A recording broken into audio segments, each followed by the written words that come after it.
Hi everyone, I'm your DM, Lillian Forest. It is just me today because my players canceled last week and I have to get you guys an episode. And so I'm basically giving you guys an audiobook. Let's get started. Transcript can be found on AO3. Perseae stared Kubera in the face. Kubera's sharp jaw and short brown hair complemented the mischievous smirk she had on. His suit was tailored to fit her body perfectly. Her skin was shaded in ivory tones, highlighted by the moon on his skin. His sharp, dark copper eyes turned to look at Perseae. Her elbow rested on the metal railing of Persea's balcony. "They aren't telling us something," Kubera said to Perseae. "The main circle?" "The main circle. The gods who ran not just Parthen, but a few of the other planes as well." "Isn't that the point?" "Not exactly. They're refusing to tell us something that'll impact our lives more than normal." Perseae put his own elbows on the railing, looking out over the city of Parthen. Bright lights from the houses and the streets lit up the ground. Persea's eyes traced the spiral of the city to the middle, where the giant marble building sat. That was where the main circle met almost daily. "We can't really demand they tell us," he said quietly. Kubera gently put his hand on top of Persea's. Perseae glanced at her. She seemed nervous. Perseae wouldn't say anything. That's not how they worked. They met up in the quiet of the night to talk and exchange looks, but being open was never the goal. "I'm going to go looking," Kubera breathed out with determination. "Ku, what do you mean by that?" Perseae asked, concern lacing his face. "It means if I'm not careful, I'm going to get in some trouble." "Really? Are you just going to sneak into the building and try to find paperwork? I'm sure fate or time will see that coming." That's the nice thing about fate and time being in charge of so many things. They only allow the inevitable. The fact I've gotten this information is a sign I'm at least going to get more. Perseae looked at Kubera, his eyebrows pulling into an anxious look. "Oh, don't look at me like that." She put her palm on Persea's face, laughing gently. "I'll be careful, and you'll be the first to know, okay?" "Okay." They both sat there, leaning into each other's shoulders, the smell of the incoming rain blowing in from the west. "Did you know that Chemomastia brings the rain at around 11 p.m. every Tuesday during the summer?" Perseae lifted up on his toes. He loved sharing the things he learned. "I didn't know that." A gentle smile was on Kubera's face. As Perseae started to info-dump about all the weather patterns he had picked up on, the rain started to drench them. The two stepped back into Persea's study room, filled with loose papers and experiment. "Damn, I'm drenched."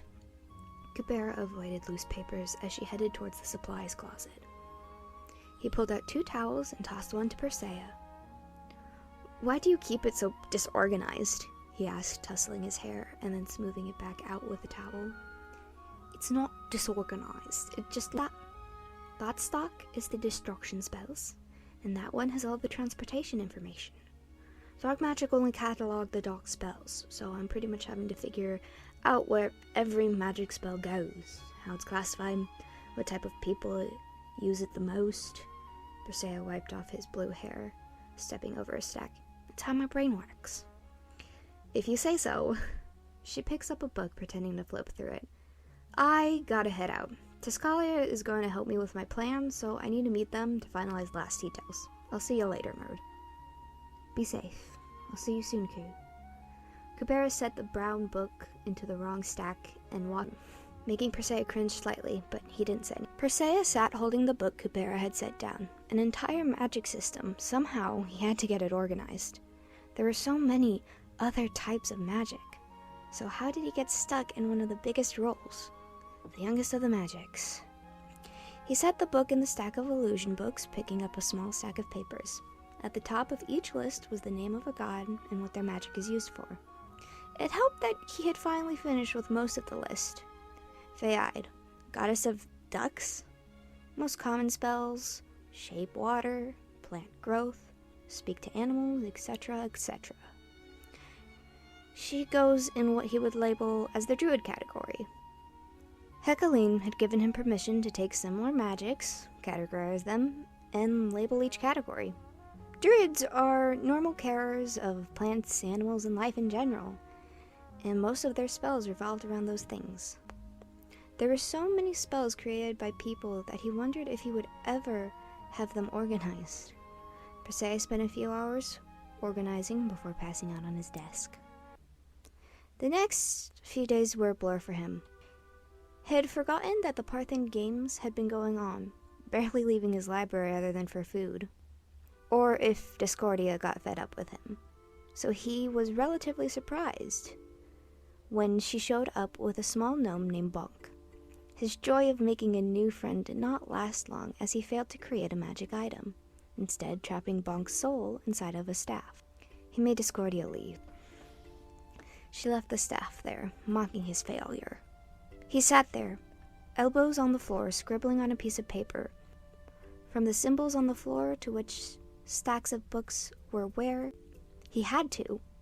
If not, he would cry. He hated crying. It hurt, physically. It didn't make him feel weak. Crying was a natural response for the body. It just meant that anything he wanted or needed to get done was on pause until he was done crying. A knock could be heard from the balcony door. Who had he invited, and why were they on his balcony? Perseae stood up, dusting the chalk from his pants, and walked over to the wooden doors. He took a deep breath, slowly opening the doors. "Hello there, Miadama." "Perseae, what's wrong?" Kubera had opened her arms to be all showy, but he quickly brought them down, one on Persea's shoulder, the other on his face. "It's nothing." Perseae tried to take a step back. The one person he would fully break down in front of had just shown up. Kubera let Perseae slip back into the room, shutting the door as she walked in. "Perseae, darling." A gentle hand was placed on his face. "You don't have to tell me what happened, but I'm here to help you." Kubera did his best to avoid eye contact. Perseae had told him eye contact could be really hard. His hands were rubbing together as he rocked himself slightly on his heels of his feet, back and forth, back and forth. "I messed up on a spell, and the things happened, and someone got hurt, and it's all my fault, and I could have done something different. I should have done something different, and it's all a big mess, and Discordia hates me, and it's all my fault." Perseae blurted out all in one breath. His muscles started to feel tight, and he wanted to scream, cry, punch, something, break something. Anything to get his mind free, anything to help control his mess of emotions. 2 ivory hands came into his field of vision. Perseae wrapped his shaky hands around them and squeezed. Nothing was said as he squeezed Kubera's hands tightly, scrunching his face and arms up, breathing in and almost exploding. He slowly lowered himself to the floor, tears starting to fall.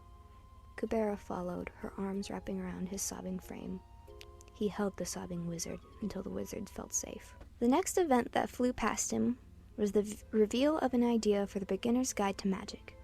The main circle had requested Perseae to write a book for those who had little to no experience in magic. It had taken him nearly a year to finish it. He stood in front of the mirror, taking long, deep breaths. Maybe a book like this would lighten his load. He barely got to work on anything he wanted to. Almost everyone was learning magic and needed help, for one reason or another. His light Aegean blue hair looked way too nice for the fact he barely touched it. He had on his favorite loose red shirt and pants, adding his thick purple cloak that ended at his waist. The clasp on his right shoulder leaving an opening for his arm. He grabbed the leather-covered book and ran down the steps to his library. Waiting in one of the chairs was a dwarf. He had a dark brown braid framing his dark terracotta face. He wore a dark maroon shirt with a dark gray woolen overcoat. His dark brown plaid pants matched his braided beard. Hecaline, his predecessor. "Oh, Hecaline, I thought you were up at the circle." "I wanted to come and check on you." He stood up from the chair, walking over to Perseae, motioning for him to lean down. "Are you ready?" "I guess." Hecaline shifted Persea's cloak to sit correctly on his shoulder, his anxiety knotting in his stomach. Have you eaten? Perseae nodded as they started walking out of the library. Yeah, I made some porridge. Good. Good. Do you have your speech planned? Most of it. I decide not to stress over the questions. There are just so many that could be asked. Good, Hecaline said with a stout nod. The two walked in silence up the marble steps of the building into the double doors and past the seating area. There were so many people waiting for an audience with the magic circle. It was considered a big step for non-magic users, so they could start their personal learning process. Now, Perseae, you need to be confident, understood? You're a powerful wizard. Don't act like you're not. Hecaline patted Persea's shoulder, turned, and walked through a random door. Perseae made his way down the hall and through a doorway. The gold-painted door in front of him led to the floor of the main circle's meeting hall. He paced, shaking his hands vigorously. He had so much anxious energy he could barely think. It's not like if he messed up in front of the entire city and the main circle. He waited impatiently to hear their soft but firm voice to call him in. Perseae, you may now come present your new item. He opened the door, pushing forward foot over foot, as he walked down the small walkway that led to the standing area in the front of a semicircle table. He looked up past the table of the main circle to the bleachers behind them, filled to the brim with Parthen citizens. He couldn't see Discordia or Kubera. He lowered his gaze to look at all of the main deities, finally stopping in front of the ebony-skinned goddess of life and the sepia-toned goddess of death. The goddess of death. The goddess of life, Adrobula, was in a black dress with delicate white lace outlining her body. Her afro hair was pulled back into two big bubble braids with two similar braids framing her face. At the end of the small braids was a white bead on her right braid and a black bead on her left braid. Perseae, it is wonderful to see you here today. Katikaliwatl spoke. What have you brought for us today? Lady Katikaliwatl, today I have brought a grimoire of magic. He turned slowly, trying to make appropriate eye contact with her. Not too much, but not too little. He hated eye contact. It never felt right or appropriate. It was always a guessing game of when it was okay to stare into a person's eyes or look away, or how long was too long, but it was always better for the performance. But unlike your average grimoire, it's not filled with jargon that needs to be learnt beforehand. I've spent the last year of my life designing a grimoire for anyone to use with basic instructions for anyone who desires to learn. I designed each page to be simple and straightforward, with an added pronunciation guide in the back. He opened the book and flipped through a few pages. He knew this spell and didn't actually need the book, but demonstrations always awed people. He cast dancing lights. Colorful orbs of light came floating up from the pages of the book. When the lights have floated up to the ceiling, Perseae turns back to Adrobula Katikaliwatl. Bringing the book forward, he sets it on the table in front of them. Adrobulua picked up the book, taking a second to flip through the pages before passing it to Katikaliwatl. The book slowly made its way around the table, each member of the main circle carefully inspecting the pages, a few trying out some of the spells themselves. A heavy silence filled the room. Not even a shuffle was heard from the crowd. Moments like these were life-changing, in a good way or a bad way. Perseae wasn't quite sure. Once the book was returned to Adrobulua, she set the book down and placed her hand on top of it. Perseae, god of magic, you have done well. Perseae let out a sigh of relief. Not only will this help your fellow people learn magic, but this new tool will be used to teach a new generation. Please take a seat as we continue. She nodded to the door that would lead. He bowed and turned, making eye contact with Hecaline, who gently smiled at the wizard. Perseae had to use so much energy to bounce up the stairs. He managed to find an open seat right on the edge, left open for anyone coming up from the floor. People of Parthen, Katikaliwatl said as she stood, it has come time to announce a new life. The hall began to murmur to each other. Birth and reproduction were rare. The last child from the main circle had been Ptolemy. We understand that this may be a new thing for many of you, But just like when each and every one of you came to join Parthen, these new lives will create their own history. Katekalewatal nodded at Adrobuluwa to give her the floor. The new life we have created are called mortals. Unlike us, they will never be given a duty, but will find it on their own. Mortals only have a limited time on their plane, or any plane. Eventually they will die, and live through their stories and children. A hush had fallen over the crowd. This is what Kubera had been talking about. This is why the main circle had been so busy lately. Were they trying to replace them? Why would a new race be necessary? What was the purpose? Perseus sat in his thoughts, mind whirling, until he felt people starting to exit around him. His hand was grabbed and he was pulled to his feet, stumbling down the stairs. He looked at the tall figure in a dark purple suit dragging him. Kubera? Not now. We have to get to your place, Kubera whispered quite firmly and a little harshly. Once out of the building, the pulling stopped, but she didn't let go of his hand. He squeezed Persea's hand, a tight, stern look on his face. Shit! This is shit! This is just... No! Kubera exclaimed. Are they replacing us? Perseus asked, still trying to wrap his head around what had all happened. Yes? No? Kind of? I couldn't get much information before you headed out. You know how distracted the main circle has seemed? Yeah, they've been creating a mortal race. They've been ignoring us for their new little pets. Perseus slowly lowered himself into a chair as Kubera continued, livid. People died at the Parthen's game because of their distraction. So many of us have been hurt or killed, and they did nothing about it. All because of their little side project. Well, I mean, really though, what can we do about it? Perseus spoke up, using what Kubera recognized as his thinking voice. I would bet that a lot of the gods feel the same way. I know Discordia feels the same way, and I'm sure there are others. So what if we... Perseus thought out loud. Kubera's frown slowly turned into a mischievous smirk. What if we collected a group to stand up against these new mortals and show the main circle that we matter?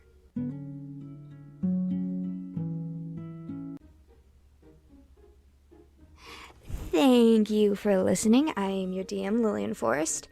If you like this, tune in next week for normal D&D content. The Tumblr at Lillian Forest 22, the Instagram at Roll20Miles, Lillian Forest 22, or Bees in the Forest. We have our YouTube. If you're on YouTube, please give us a thumbs up and a comment. We love comments so much. Thank you so much.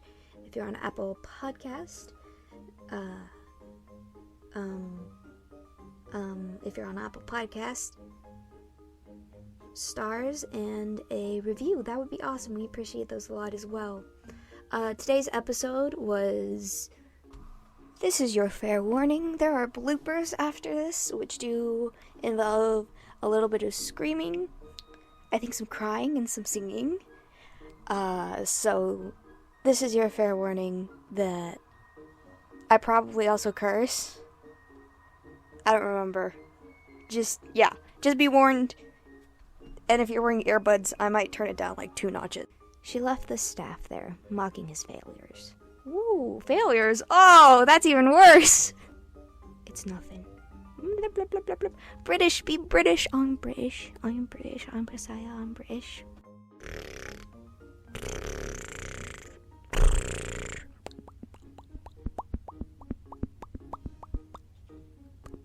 Ha. Once the grimoire was returned to Adrobulawatal. Oh. I just combined their names! Tolemus, Tolemus, Tolemus, Tolemus, Tolemus, Tolemus, Tolemus, Tolemus, Tolemus, Tolemus, Tolemus, Tolemus, Tolemus, Tolemus, God of Corn, Tolemus, Tolemus, Tolemus, Tolemus, father of Charlie Cornsicle. Tolemus, Tolemus, Tolemus, Tolemus. Thank you, and keep on rolling.